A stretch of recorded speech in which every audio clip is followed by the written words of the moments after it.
Hey everyone! Today I'm diving into the world of histograms, your ultimate tool for understanding numerical data in a visual format. Whether you're a data enthusiast or just curious about statistics, mastering histograms is a skill that will definitely pay off. First up, let's talk about what a histogram actually is. A histogram is a type of bar chart that represents the frequency distribution of numerical data. It's like a snapshot that shows you where the values in your dataset are concentrated. Now, how do we create one?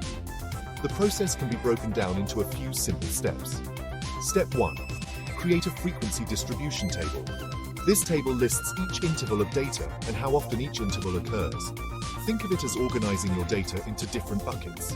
Each bucket represents a range of values, and you count how many data points fall into each bucket. Step 2. Axis construction.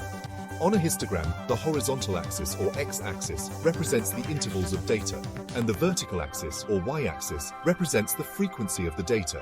Labeling these axes clearly is key to making your histogram easy to understand. Step 3. Bar formation. This is where it gets visual. For each interval, you draw a bar that reaches up to the frequency on the y-axis.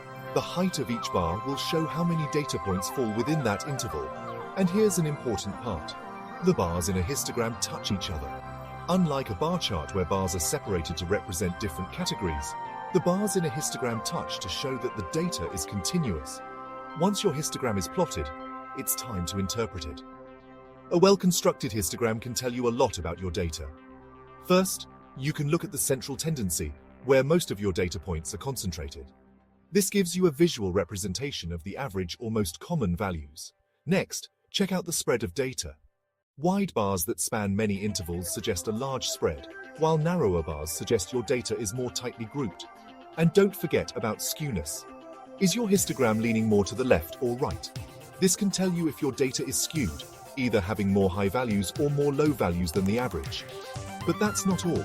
Once you've got the basics down, you can explore variations like relative frequency histograms, which show proportions instead of counts, or histograms with unequal intervals, which can be useful for certain types of data sets.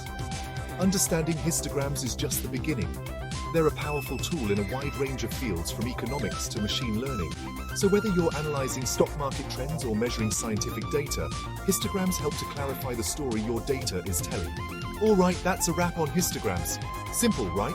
With just a bit of practice, you'll be able to throw together your own histograms and gain insights from your data like never before. Thanks for watching, and I can't wait to see what you'll discover with your new skills. Happy charting!